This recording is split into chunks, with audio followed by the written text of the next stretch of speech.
Neverness to Everness is fantastic. That's exactly why we need to be honest and look at what's wrong. There's a few cracks that need addressing before things get worse, and the Porsche Event is a great example of this. Let me ask you, are you willing to sacrifice a patched character for a quality of life vehicle? Because if you're free to play, that's the choice NTE is asking of you right now. You not only need to play like crazy, but sacrifice a ton of pawls and a load of funds, but the option is there. In a way, it's a fair exchange. But let's say another event comes out like this, and it costs a bit more, and the patch gives less resources. Now it becomes a bit more problematic, because you're not only just skipping a character, you also need to have ad funds available beforehand. You need to have the foresight, and that makes people break out their wallets to get the item. The speed and handling of this car absolutely makes it an unfair advantage. It is far superior to the competition,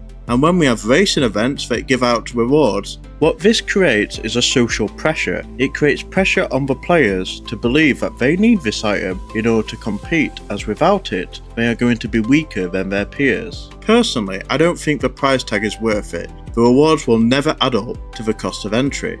The Porsche isn't my concern. What is my concern is that they could and likely will make something better at a higher cost and give us less rewards in the patch cycle. And when I talk about making something better, I mean significantly better. These developers made another game called Tower Fantasy, and I've got a great example from that game to share with you in a bit.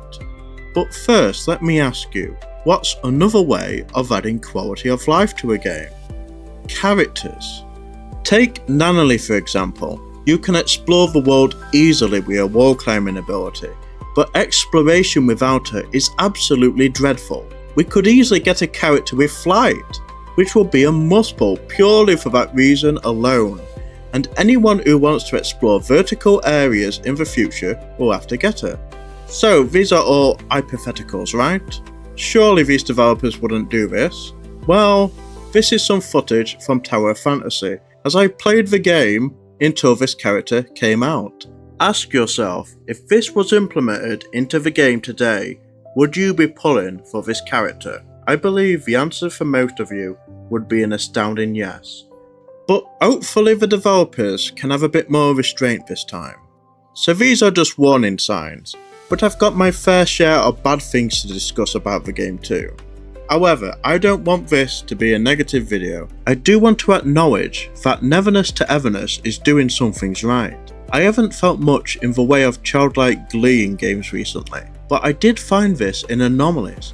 The tonal shift and surprise of finding one of these and then the world change around you is really satisfying. It's like finding the magic in games again, where someone can make a little experience that is unexpected, and it gives me a sense of fun and engagement where I'm just sucked in and I'm interested to know what happens in this creepy hallway, what kind of monsters are in this hospital. It is insanely well done how they managed to change the tone and allow me to experience these tiny little snippets of fun that are interesting things for me to go and discover, and I really like that. I like that there's a big atmosphere shift. I like the tonal shift. I like being put in a completely different environment all of a sudden. That's fantastic.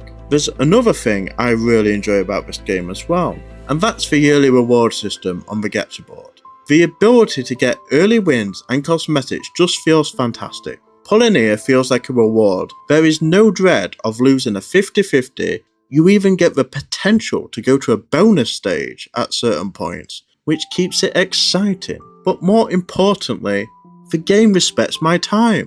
With the dailies at least, I just go in, spend stamina, claim my funds, give a gift, and log off. This is brilliant, because it's exactly what the players want to do anyway. It's letting the players log in, progress their accounts, and then log out. You reward them for doing that. They don't need to do anything else. But do you know what doesn't respect our time?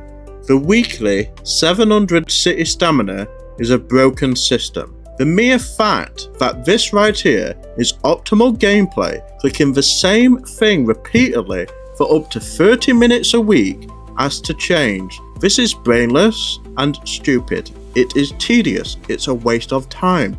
This should not exist. This is not a game, this is a retention mechanic, and it needs to be called out as such. And if you think this is acceptable gameplay to just click a button for 30 minutes straight while not paying attention, you should play Genshin Impact and do the unvoiced side quests. And no, I am not insulting Genshin players, I just think they deserve better. They deserve a skip button and a summary like they have in HSR. So how would I fix this? I think it would be a lot more viable if we could go to the other stamina modes and allow them to consume our stamina quicker and to give us better rewards. You can tie in some achievements, some cosmetics into that to get people to want to play the other modes. In addition, you can revamp the cafe system to give us better rewards faster if we play the cafe mode properly instead of just whacking people with a hammer. Now, a lot of people are going to disagree with me here, but I believe the Pink Paws Heist mode could be really good. The bones of the mode are fun. The idea of rampaging through a bank vault, stealing as much as possible is fantastic. We should feel the impact of this and want to focus up on it, as it feels like a massive event.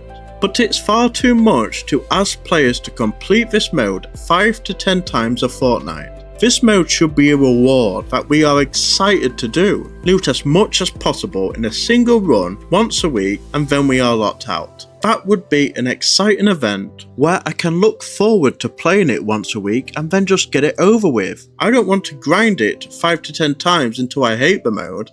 I want this mode to be fun. I want this mode to feel impactful, and this is a great way to do it. All they have to do is say you do it once a week, you get a ton of rewards, no retries, that's it.